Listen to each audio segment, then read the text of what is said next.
Let go. Welcome to Letting Go with Grace. I'm Dr. Tasha. And I'm Porcha. We're family. We want to share our relationship with you. This is a safe space where no topic's off limits. We're successful, ambitious women wrapped in Black girl magic, and we're on a mission to have it all. Love, peace, and the freedom to be authentic. We let go of control and judgment, learning to give ourselves grace as we implement biblical principles to do life God's way. So, Portia, you ready? I'm ready. What about you? Are you ready? Ready to let go. Good morning, good morning, good morning. Welcome to Letting Go with. I am your host, Dr. Tasha, and Coach Porcha. How are y'all doing today? All right, y'all. Yeah, you know I got to tell it. I just do. So we had a whole 20-minute conversation without the record button, but here we go. We have our beautiful, beautiful guest. We just go get it started. We're gonna get it popping right in the middle.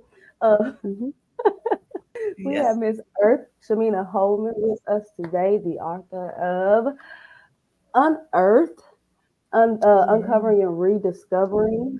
So please go, if you can see it, yes, please go out and buy it. It is a very, very good read. Earth talks about her journey. So today our topic is a journey to emotional freedom. And so in the book Unearthed, Earth talks about her journey to emotional freedom and just the things that she had to overcome in order to get this freedom. And so, Earth, introduce yourself if you will. Just tell us a little bit about yourself. Okay, yeah. So again, Earth-Shameenah, but Earth or Shameenah. I don't go by the whole thing, just not every time. I was born and raised in Brooklyn, New York. Again, a product of a mother who was in the system her whole life, right, through her childhood.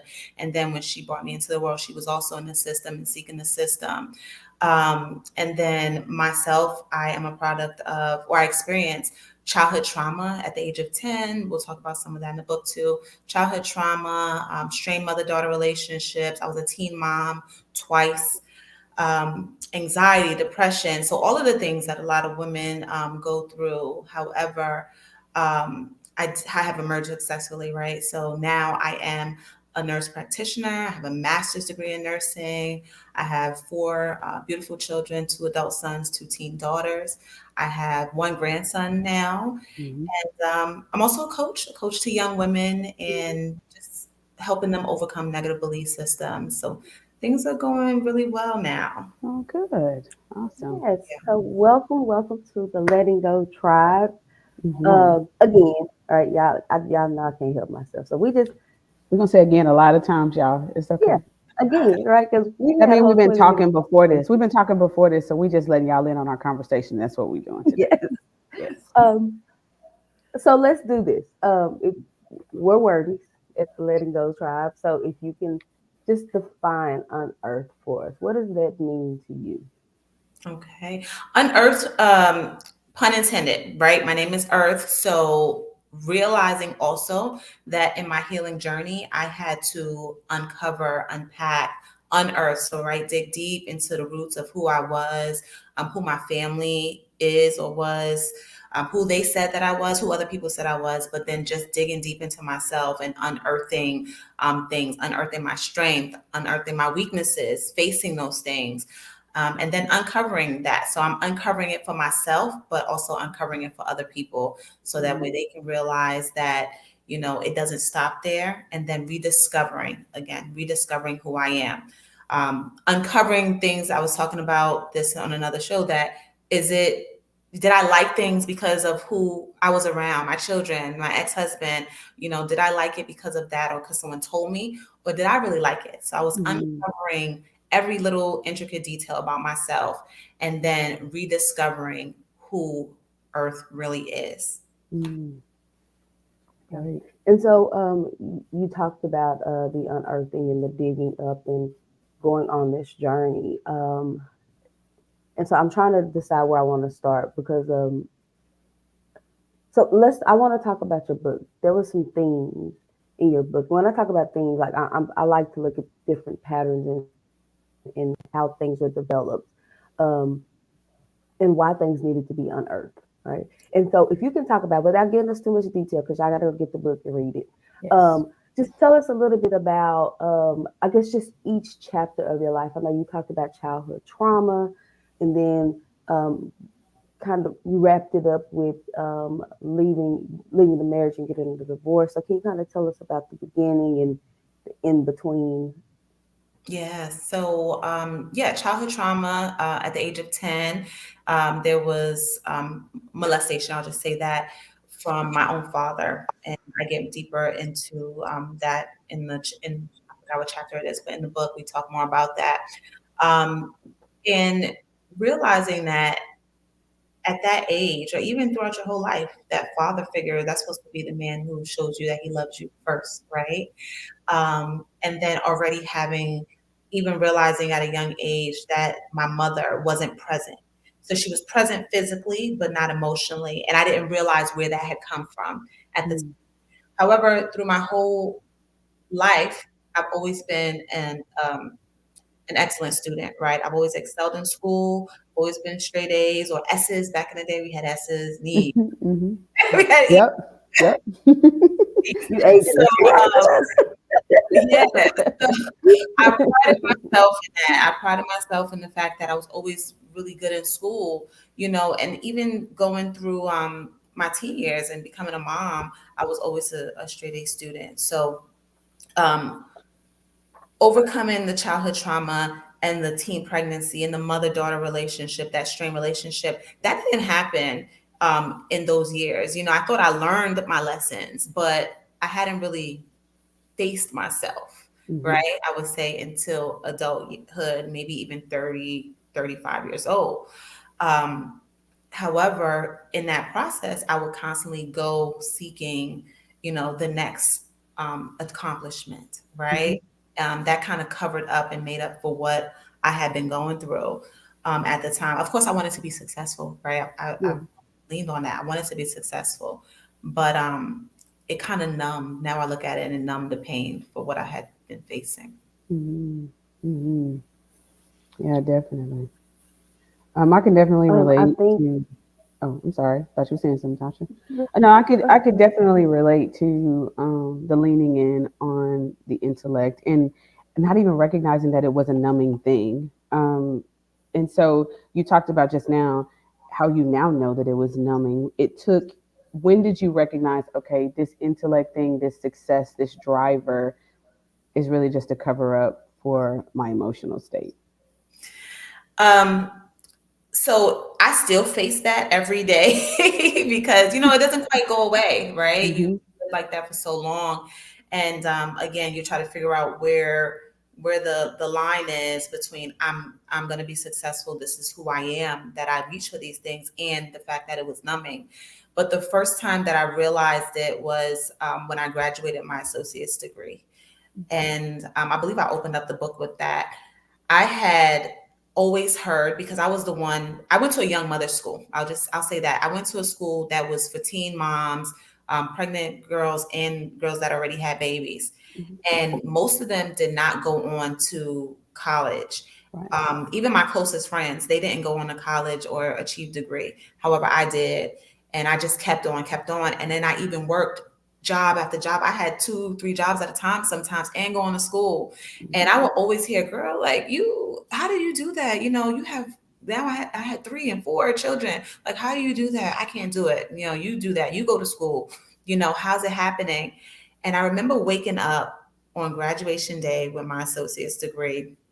And I just got up and I said, oh my God, I did it. How did I do that? I heard those questions all the time from the outside, but I never really Mhm. sat and asked myself, like, how did I don't even think I paid attention to the fact that how was I doing this? It was just being done. I felt like I was running on autopilot, Mm-hmm. right? Until that morning I woke up and I just cried. Just everything that I had been through, I was just crying. And I realized, like, oh my gosh, I didn't feel any of that. Mm-hmm. I didn't think about it. I didn't stop and say, hey, do you need a breather? Do you need a vacation? Nothing, no self care, anything. And that Mm-hmm. moment it hit me that you've been doing this. This has been covering up the pain. Everything that I had been through came to surface that day. Yeah. Again, what did I do? I went to graduation. I put my little robe on and I went to graduation, celebrated, and then it was like, okay, what's next? It was like Mm, a fleeting moment. What's next? Right? yeah. Yeah. I was Absolutely love it. my whole life. Yeah, it just what it does is it debunks the theory that an intellectual, successful woman should also be emotionally intelligent. Like it Mhm. completely debunks this theory. And so people wonder how a successful individual can also have so many issues relationally, or how somebody who has a lot of money can be depressed and anxious. Oh yeah. And there's this assumption that these two parallel as you go up. And what you just said is no, because sometimes you utilize the drive from one thing to overcome the other thing. And there's always still something that needs to be unearthed, something Yes. that needs to be dug into. So this whole mentality of these high achieving women still having emotional trauma and in relationships that are tanking them, Yes. and Yes. this question that we have of why are we so stupid, because that's what we would say, how could I be so Mhm. stupid, because we want to intellectualize it, right? I Mhm. know better, I know I'm supposed to have more, but I don't know how to get that more. I know how to get the success more. I know how to get the career more, but I don't know how to get the emotional more to Yes. develop relationships. So tell me about that. So, like the whole relationship aspect, was it even in the forefront of your mind as you was going through your career building, or was it just kind of back here somewhere? Like, yeah, Yes. So relationship, when you say relationship, are you talking about, romantic relationship, like with my ex-husband, or that any of the relationship? yeah, because emotional intelligence really is triggered with with people. That's Right. where you see it kind of come to the forefront. Right. So any type of relationship, friendships, your marriage, your Yeah. relationship with your kids, like any type of relationships, how did you see it showing up? So that was the thing. During that time, I really didn't think about it. I didn't think about it. It was just like I'm here, I'm present. I'm gonna make sure I'm present. First of all, that was always a theme for me, though. It was the theme to show up for my children was always there, and I Mhm. think it showed up because I didn't have that. Mhm. Right? I didn't have that with my parents, so I'm going to make sure I'm always there for my children. And then again, getting married at 22, it was well, this is family, and I've always desired family. So it's how can I be of service to this person, right? I'm going to make sure I do all the things to keep this marriage together because this is what I've dreamed of, right?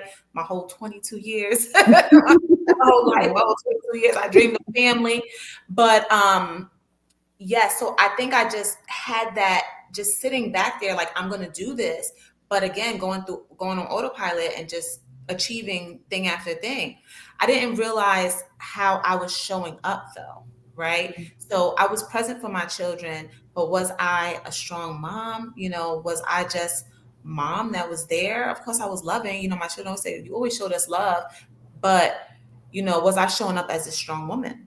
Right? Mm, Was I showing up as the little girl who needed to have things or who needed their mom? I realize now that I think I showed up as a young girl, right? mm, Even in discipline with my children. So we'll start there with discipline with my children.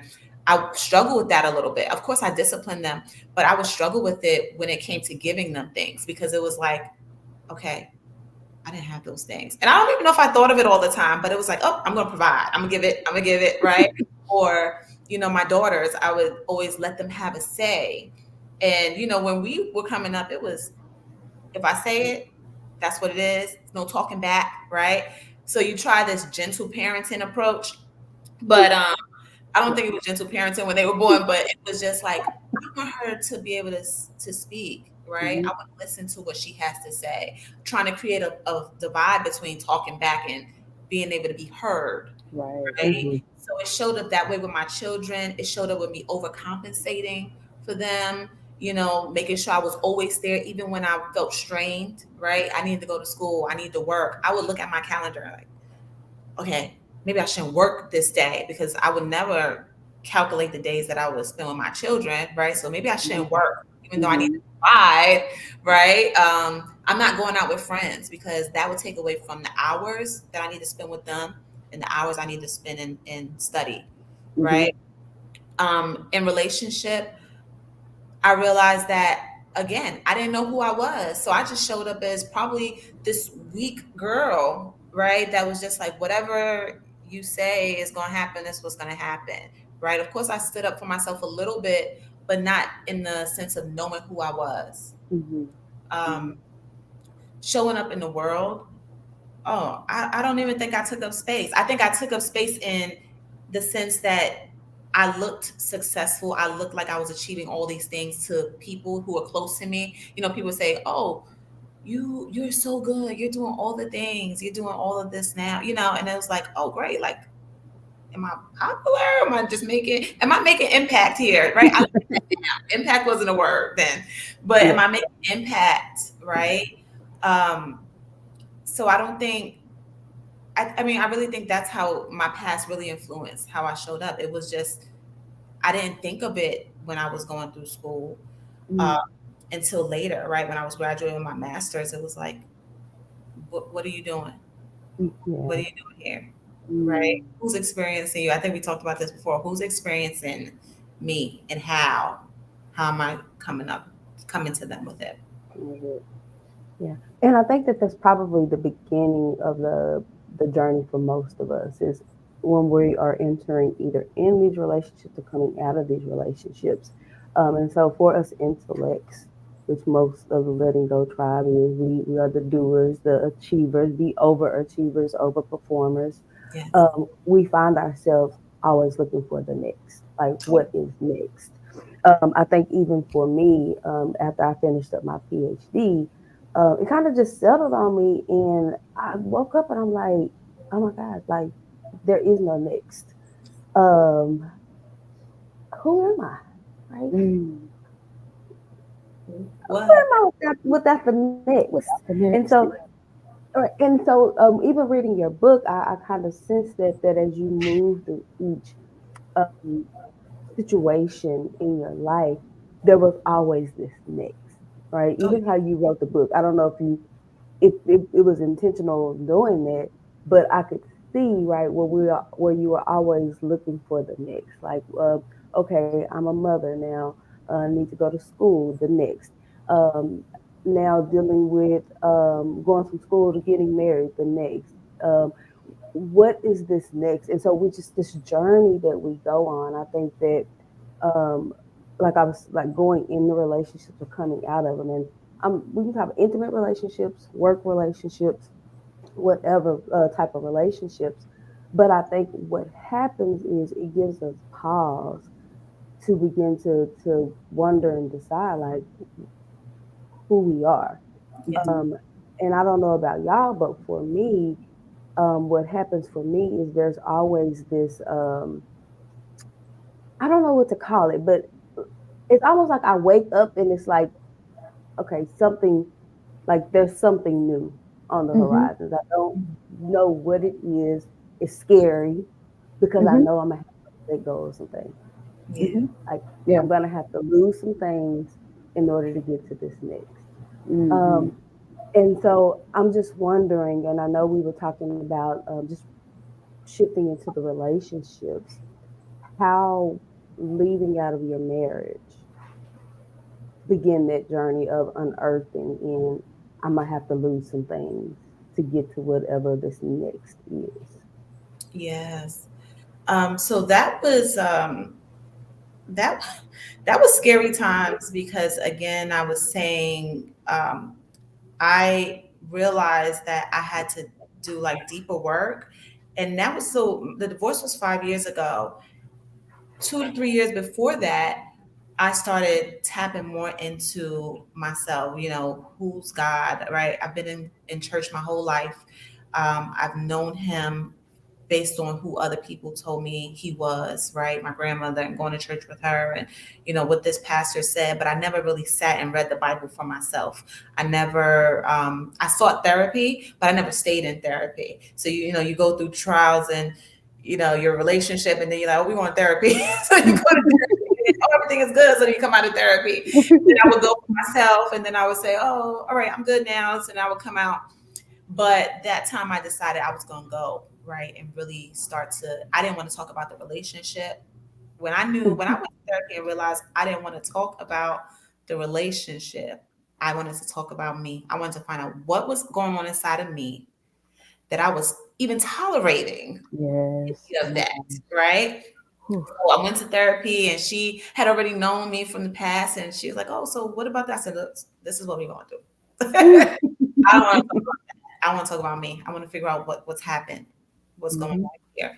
So that's when I began to unpack and uncover little things. But I was driving in a car one day with my ex-husband, my children. We're going to the beach, and I remember I was driving, and I'm looking out the window, I'm crying, and he's talking, and it was just a lot of things going on in his car.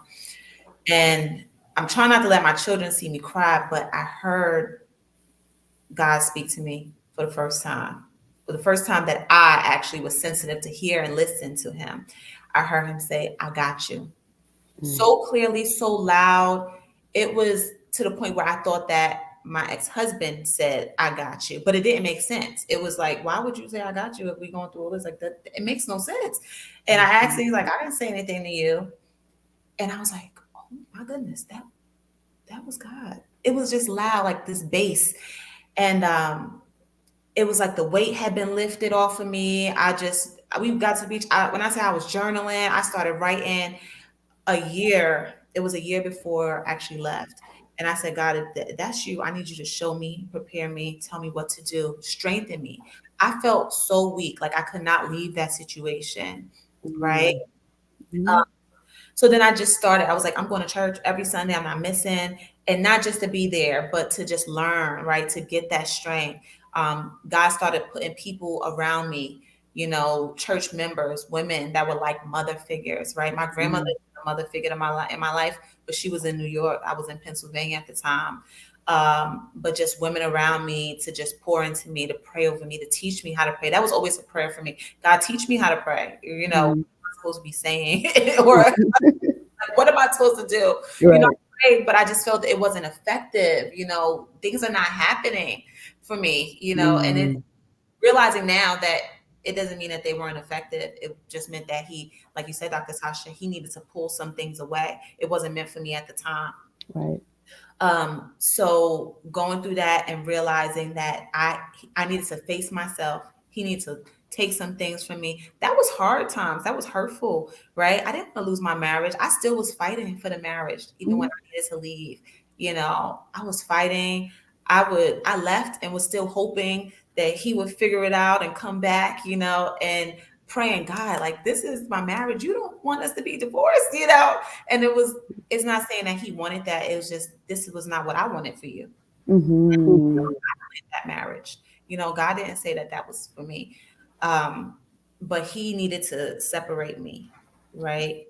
So that way he could do the work in me, that I can do the work, right? Mhm. Yeah. So, so I always say the word, we were talking about this in another video. I said the word and the work, The right? So word and the work.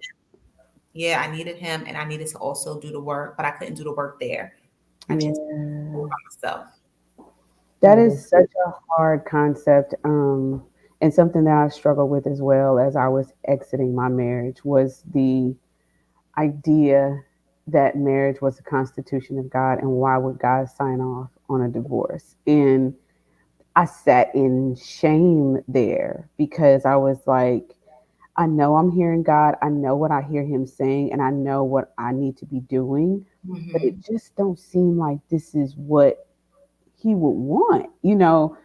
And so I struggled with that. It was tough for me to grapple with the idea that God needed to detach me in order to elevate me Oh, with in my relationship with him.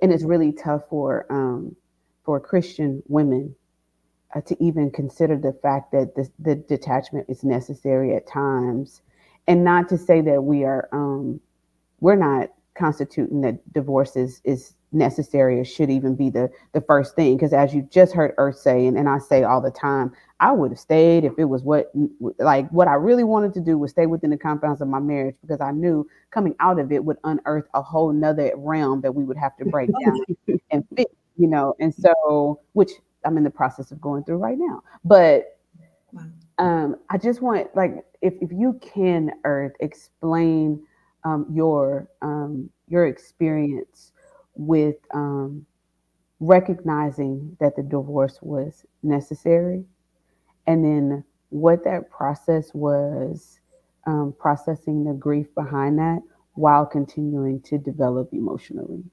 Oh, Jesus. Um, so recognizing that it was necessary was when I realized that I could not get up.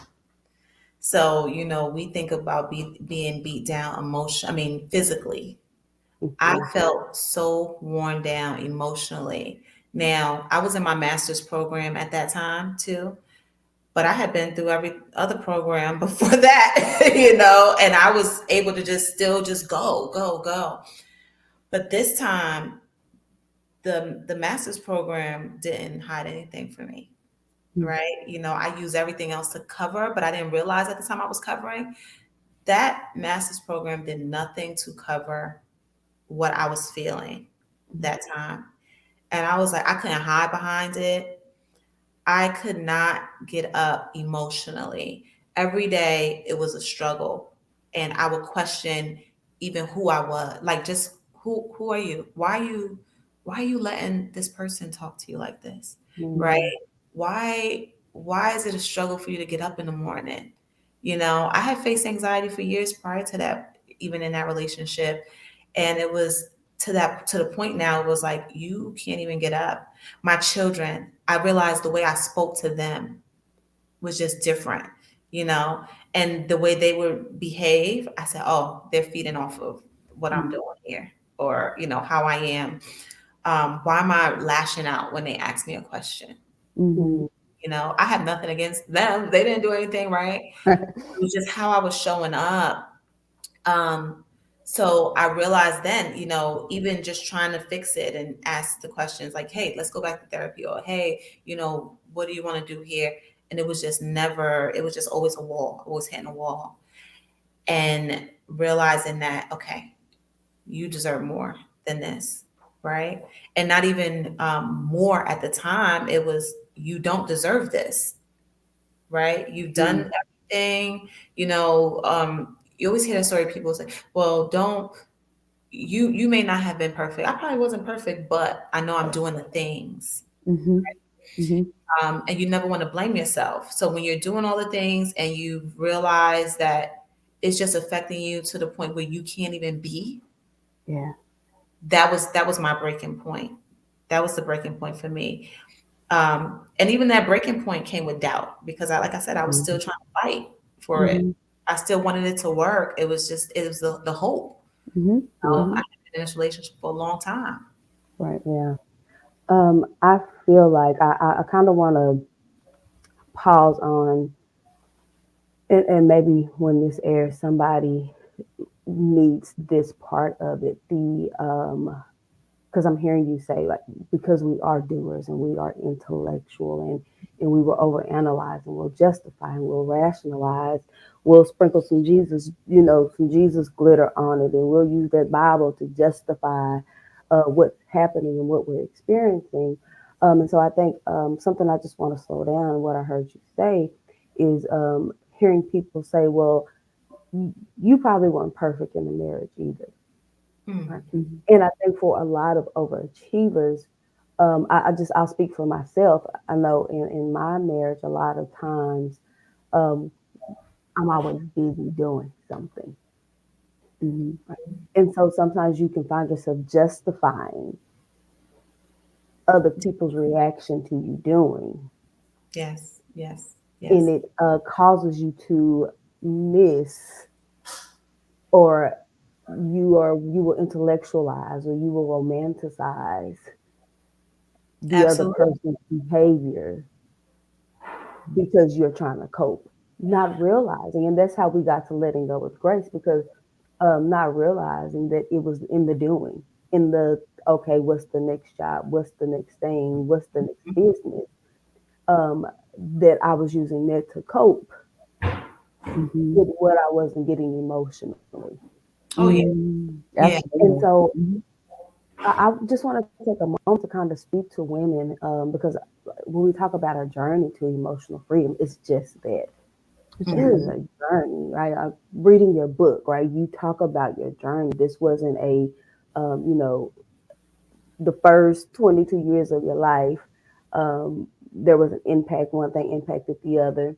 And then Coach P, you told your story, and there's a journey, and then, there's my journey. And so I want to ask you just to speak to the woman who may be at that point in the journey where they are attempting to intellectualize what they're experiencing in a relationship. Um, I think also as overachievers, we have the tendency to want to, we make up our minds. Like we set a goal, I'm going back to school, and that's what I'm going to do. I'm going to get married, and this marriage is going to work. And so we will do the things to make the marriage work. That's like, Hey, girl. hey. Hi. Go on camera. They know we at home. It's okay. Yeah. Go ahead. And so we will start to do the things to Mhm. make our marriages work, right? We will intellectualize, and we will create this plan. So I want to take a moment to kind of speak to the woman who may be in that spot where she has justified, rationed out these lies to herself Mhm. about what is happening in her life. Yes, and Live there. just bring the honesty. Relax. Yeah, the honesty that it takes, so that you can get to the freedom. Mhm. And Mhm. before you start, let me just tell our viewers, you see the smiles and the laughter, that means you're going to overcome it. We're laughing because we came out. Yes. She going Yes. to speak to how you felt when you were in it or where you might be today. But when you see us smile, you see us laugh, it's because there's another side. So Yes. let me just put that out there before she start talking. Yes. Yes. I was gonna say the same thing. Like we're not laughing at you. We're laughing because we were there. I'm laughing at my old self. Right? But it's so true. Um, that's what I would do. I would just really, and I wasn't saying I was intellectualizing it. I was just thinking like I'm smart. Like this is how we got to do it. This is what the book says we should be doing. Not the book, the Bible says it, right? But the Bible does say some things, but you look at that history, right? The American dream, what we're supposed to be going after, right? We're supposed to be going after the successes and the house and the husbands and the children. We're supposed to go after those things. So you rationalize how you're going about it, right? Intellectual, right? Your intellect has nothing to do with your emotions, Hmm. has nothing to do with that. It's totally separate. So we're sitting here using our brain for things that we are feeling, right, in our heart. We're sitting here saying, "Oh, well, this is how right love is supposed to be." I was saying that I felt like I was successful in everything else, Hmm. right? I was successful in every degree throughout elementary to high school, right? And here I was unsuccessful in a marriage, right? This is Hmm. what a person, right? We're people. I should have mastered people, Right. right? And we can't master people. I haven't even mastered myself at the Yeah. time, right? So how do you get over that? Or how do you make excuses, right? You make excuses for the other person where you can't even control what they do. You only can control what you do, right? So Hmm. it's not just you that's going through this process. It's the other person too. Right. Yeah, Right? So no, you could be smart as whatever. I graduated my master's degree with a 4.0. Hmm. It still came out struggling emotionally and relationally, right? Not knowing how to handle something. Hmm. So no, totally yeah, different. I love it. You know, absolutely. for that woman who is, I think I said this before, looking at your life and seeing how successful, and I'm even speaking to myself right now, looking at your life and like, okay, I did all the things and I see the fruits of all of my labor. Why can't I get this category right? What is the deal? Calling yourself stupid, or maybe I'm not as smart as I think I am if I can't figure out this part of my life. I just want to normalize the idea that we can be wise and intellectual and successful and wounded all at the same time. Mhm. And the same materials and resources that you use to succeed in your career is Mm-hmm. not the same materials and resources that you use to heal your heart. And it's important that we are willing to see both. And I see, right now with high achieving women, and something that is near and dear to my heart is the heart and the condition of men, and how the dynamics of life have changed. Our careers we're successful because we numbed with career and education. Um, we're now at the point where we're working on our emotions. And so you see these journeys of emotional well being, and then you see our men, many of them aren't getting it. Mm-hmm. And so many of our high achieving women are not really seeing the fruits of this emotional journey in the form of new romantic relationships because there's a deficit. Not only is there career deficit financially, there's also an emotional deficit. What does that look like? What are y'all thoughts on that? Yeah. Have a list. I told you. No, no, and I'll speak from the being married. I think you create an agenda. Right? There's still an agenda. Like even as I see my clients, right? They're going on this healing journey Mm-hmm. because what they realize is that they're doing. There's still something missing. Like Hmm. I've done all the things and there's still something missing. Um, and then what happens is then you try to control the relationship. Mm. And Right. then in response to that, right, your partner their stuff will be triggered, right, and that will begin to show up in the marriage. Um, and I think that even on the emotional journey, I can see a lot of women finding it hard that as I'm getting freedom, what we tend to do is try to pull the people we're in relationship with us. We create the agenda and then try to pull them to where we are. And Hmm. a lot of my clients are either single, have gone through a divorce, and they back out there. Um, and so it's this thing where again they will intellectualize, rationalize, justify these behaviors, the lack of emotional intelligence. Um, because there's still this need, right? There's still a need that I don't know if they're not aware of it, but it's almost like the next, like this is what's supposed to happen. Like this is the one thing that's missing. Hmm. Hmm. And so they will sacrifice. I see a lot of sacrificing, like they've done all of this hard work and you will sacrifice it. I'm gonna just call it what it is. And settling to be with people who do not have the same relational or emotional intelligence. Mm-hmm. And then it becomes another project, another to-do list. Mm. Um, Oh yeah. and so, The yeah, next. We create ourselves a next. We Woo, another create yes. next, ourselves a next. another next. You know what? You don't give me no next, Jesus. I'm gonna go find me one. I'm gonna go. I'm gonna. Yeah. Yes. Yes. Oh my gosh. You know what? That's so strong because again, it's been 5 years, right? So I would say 2 years into my singleness, I decided, okay, I'm gonna start dating again, and that's probably what I did. But I felt like I was attracting unhealed, right? So again, like you said, we've plowed through and achieved, right? And covered all these things, but we achieved. So now we're high achieving women. And then we're lacking emotionally still, right? And then what happens? Because we're lacking emotionally, that emotional part of us is attracting other emotionally unhealthy people, Mhm. right? Mhm. And I felt that's what happened. That was what was happening to me.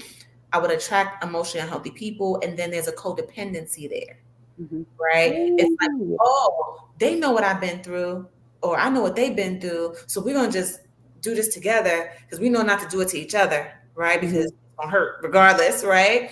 But then you get to the point where you're like, wait a minute, but I came out of this for a reason.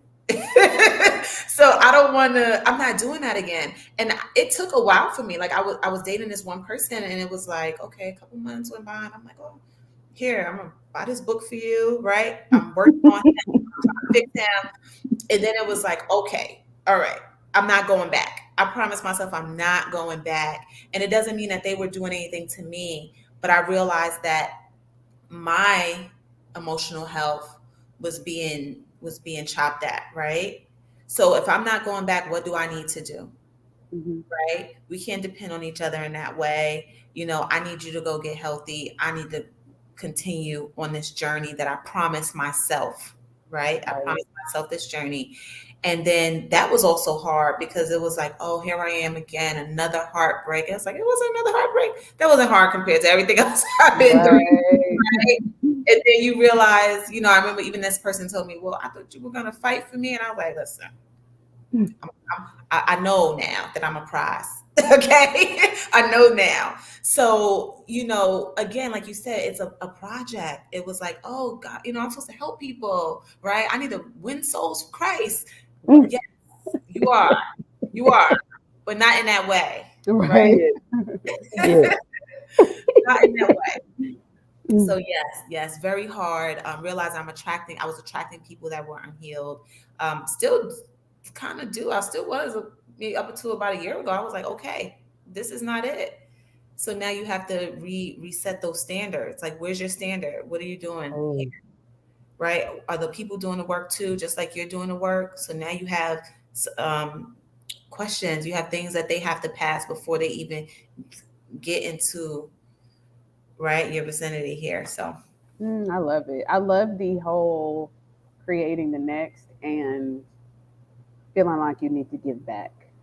Mm, Like I've gone through this journey and I'm healing and now I figured out so I should bring somebody along with me. And you find yourself wanting that for other people. But again, like mhm. Dr. Tasha said, you can't force them to mm, go on a healing journey. Nobody forced you into it but Jesus. Like, it wasn't like it was this internal calling within yourself that told you you needed to do it and wasn't an external factor. And that's true even for this process of singleness and going through this journey. Um, and the whole fact that people will pull on your emotions, boy, like you they don't have it for themselves. They will come and grab it if you allow them to. So Mhm. love the whole aftermath of the process and recognizing the fact that you are still drawing um, people who are still traumatized in some way, who haven't quite figured out how to heal. And another part of that is that there is things that you can offer them. You just can't offer them you.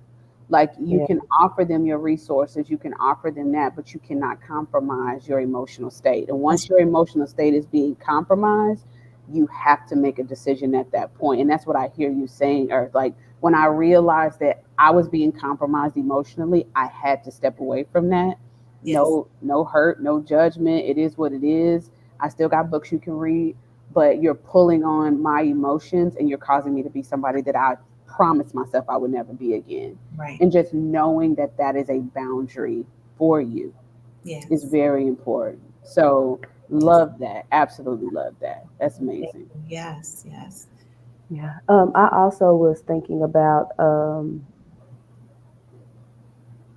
after I got my master's, I wasn't married. I met my husband after, but I thought about after the fact, like I realized that no one ever taught me how to protect my heart. I think when I went into my master's program, I had just got out of this long relationship, Spent my whole 20s in this relationship that was absolutely draining and impacted me in a huge way. And I did all this work. It was like you are. Like I was in and out of therapy. Maybe I'm just gonna go for this. Okay, we good with it. I'm gonna move on, and you know, but praying in my prayer closet, and I did all of this work. Um, and I didn't have this epiphany until like probably this year that no one ever taught me how to protect it. Mm-hmm. No one ever taught me how to. I also understood that I had a really low emotional intelligence. Like I couldn't even identify my emotions. Like I was pulling up. Now I got a whole degree in psychology, and I'm pulling up. Like, what is this feeling? Like, what does this Mm-hmm. feeling mean when you do this, and this? And then the embarrassment and the shame, um, because I felt so alone Mm-hmm. and I didn't want to tell anybody Mm-hmm. because I had achieved all these things.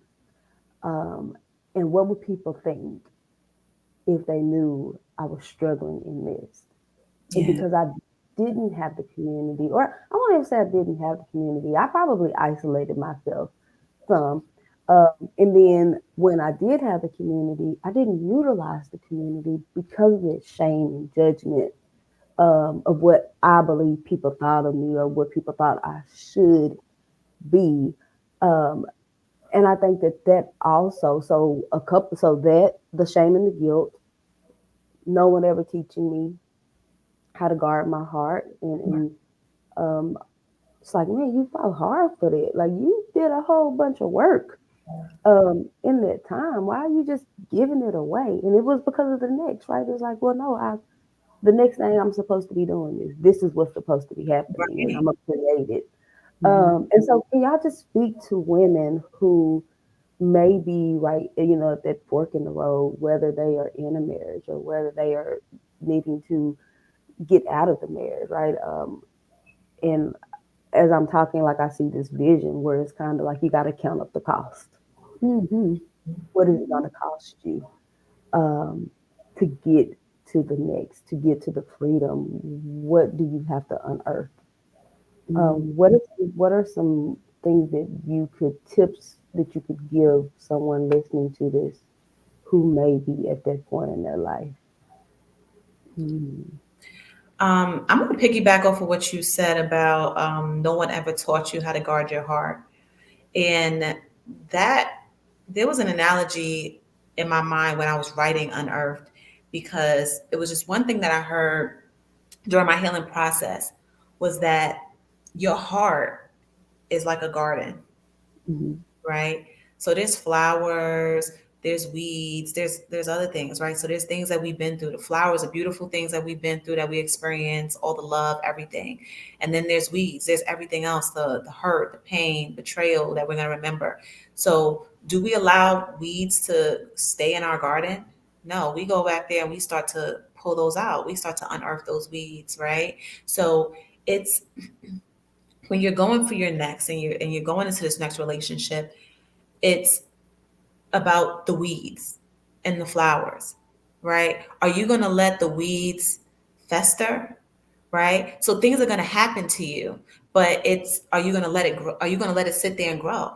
Right. Are you going to get back there and water? Are you going to water your garden? Are you going to pull the weeds out? Are you going to sit there when you notice the weeds? Are you going to say, "Oh, that's a weed. Let me get that out." Right? It's what are you allowing to fester in your heart that's going to grow, right? Do you let the weeds take over? Do you let the flowers take over?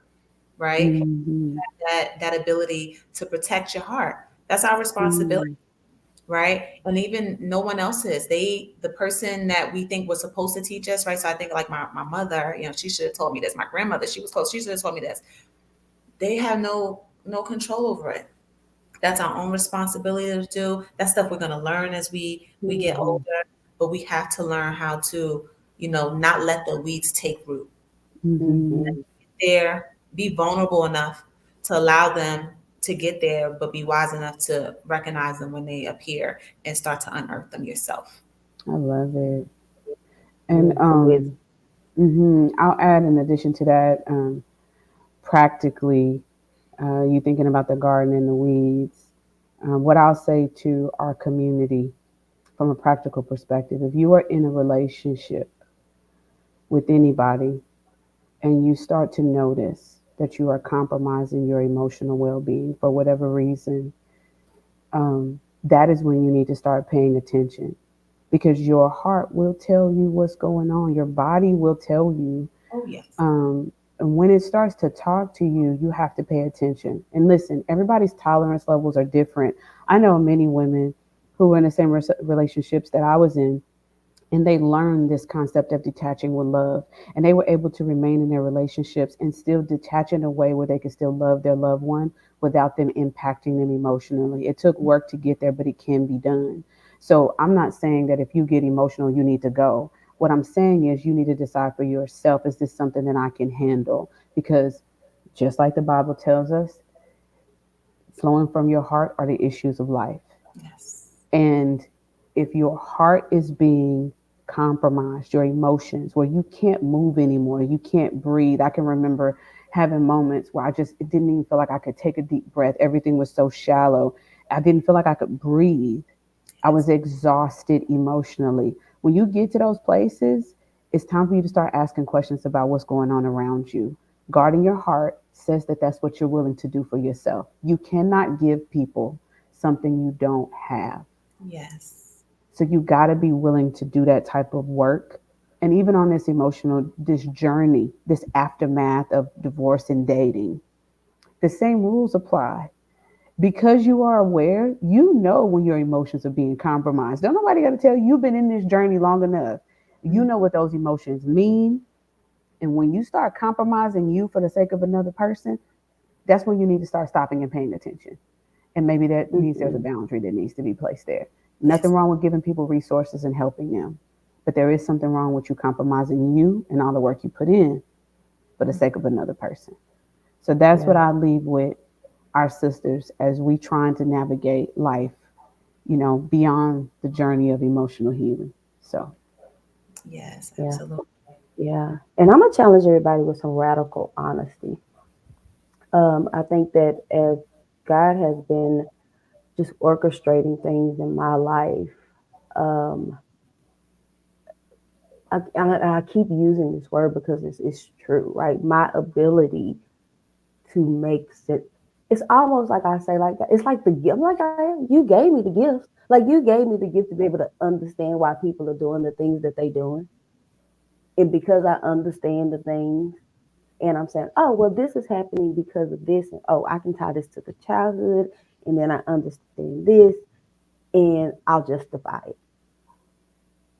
Or, oh, yep, that happened, and that's what we do. We're thinkers, right? We can make things, or we'll romanticize it. And so God took me through this worthiness journey. Like He was like, I need you to understand your worth without the work. mm, love that. Mm.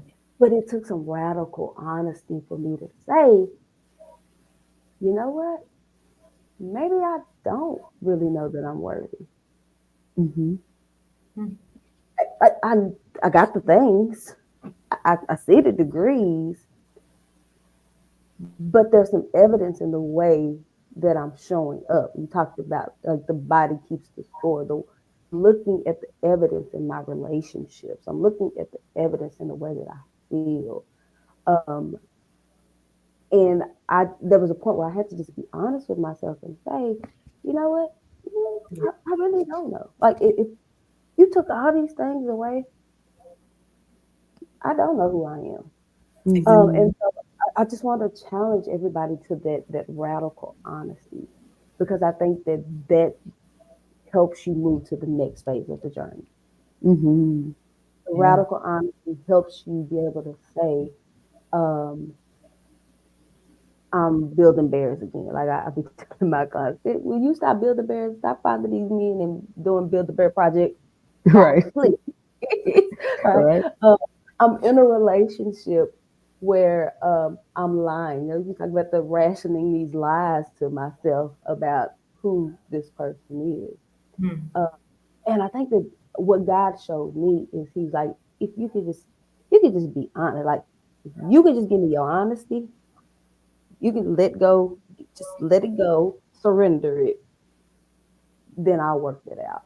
I will do the unearthing. Yeah. Mm. Right. I will give you the tools.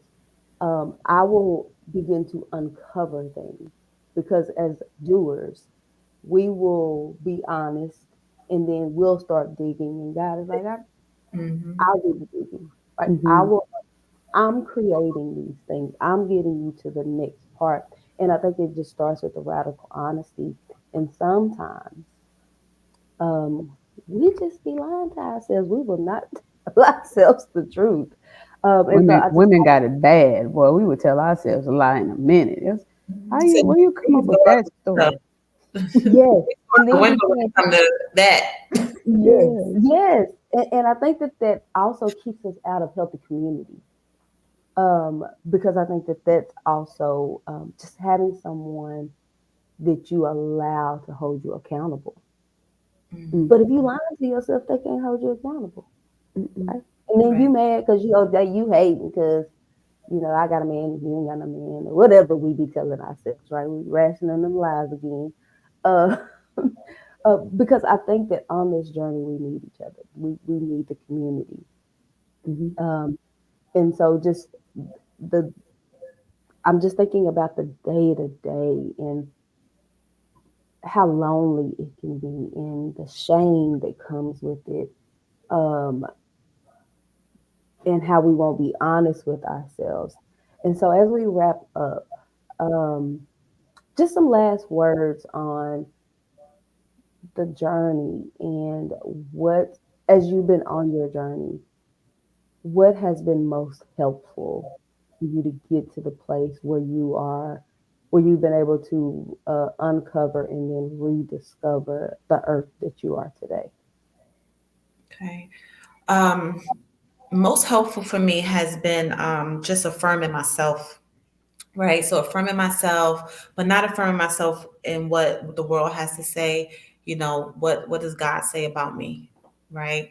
So again, I had to make sure I knew that. I'm reading it for myself. So I tell myself I read every day. I read the Bible every day. I mean, I'm not perfect, so I might have my days, but for the most part, I'm reading every day. And it's always, God, what do you say about me? What do I need to know today?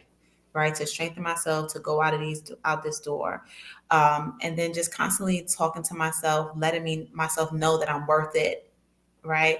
That I deserve something, right? I deserve happiness, I deserve peace, I deserve respect, right? And then it's not always seeking it outside, that external validation, right? What am I doing for myself today that shows that I respect me? Mm. And that I want to be happy today, so getting rid of the external validation, the need for it, constantly affirming myself, constantly doing something to just be better today, but it doesn't mean it's a thing, right? Mhm. So it's not something that's adding to my plate tangibly, Mm, right? Because that's what I've been so used to. But it's like, how did you care for you today, Love right? it. Going to bed and I'm at night like, oh mm, my God, I felt so good when I did that, right? I didn't come home with a piece of paper or a book, which is what we go after, those degrees and the Mm. certificates and all that. It was, I came home with it inside here today. So mm. that's just what I've been doing. Mm, absolutely love that. Great way to wrap it all up. That's beautiful. Um, yeah, well said. Yeah. All right. So I was going to ask you, but I think you kind of embodied the question. I was going to ask you, what does letting go mean to you? Um, and yeah, what does letting go with grace mean to you in this season? Letting go with grace, I would say that would be just surrendering, right? Surrendering, realizing that I don't have to have control. That's also been a theme, trying to have control over every single thing. But just saying, God, I surrender. What is it that you want me to do today? But then also forgiving myself in the process, right? Having grace with myself and realizing that you don't have to feel bad for letting this part go. You don't have to feel like you have to hold on to something. Realizing that it's a journey, right? So healing is not I'm healed today and I'm good, right? It's a constant thing. It's a daily thing. So just having grace with yourself, realizing that you're gonna continue to fight, but you're still in the fight. So that's another chance. It's another day. So opportunity. Um, so yeah, and then being at peace with that, being at peace with the Mhm. fact that you don't have to hold so tight to it, right? Just relax. Mhm. Absolutely. Yes. So thank Beautiful. you, Earth. We are so excited. Please go out and get Unearthed. I'm Thank telling you, there will be. Oh, okay. So really quick, in your book, you have these reflections, and I love me a good reflection. you. And so for me, what it did was it helped me. I think we ask questions, but we don't ask the right questions. And Mhm. so, kudos for you to you for Thank you. giving women. So go get this book because it gives you some quality questions to ask yourself, and I think it helps you understand where you are on this emotional journey, so that you can get that radical honesty. So, go out. Or can you tell them where they can purchase the book and where they can find you? Yes, so you can purchase it on my website, www.herearthtones.com. So it's HER and then earth and then tones, TONES.com. My email, info@herearthtones.com. I am on Instagram at Meena, MEENAH_NP, like nurse practitioner, and then on Facebook at Shameenah Holman. Yeah, and the book is also available on Amazon. If you buy it on my website, of course, it comes directly from me. I like to sign it, personalize it to everybody that buys it direct. So, yes, thank you. Absolutely. Love it. Thank you so much for hanging out with us this morning. There are all our technical issues and folks walking through. We didn't have no dogs this morning, so it was great. Um, appreciate your transparency and vulnerability. That is really what the world needs today. God, we are not perfect. And owning the fact that we're not is an amazing, beautiful thing. So thank you for just showing us who you really are, Thank you. and for normalizing this story, because the truth is nobody's in it alone. We are all in here together. We just need to find the community that can support us, and we hope that this community becomes that for you. So thank you so much. Appreciate Thank it. you. Thank you for having me. Yeah. Yes. All right. And so, our question of the day on this journey to emotional freedom: are you ready to let it go? You ready to let go? Let go. Hands open. I am. Yes. We'll see Let y'all go. next week. Y'all have a good God. one.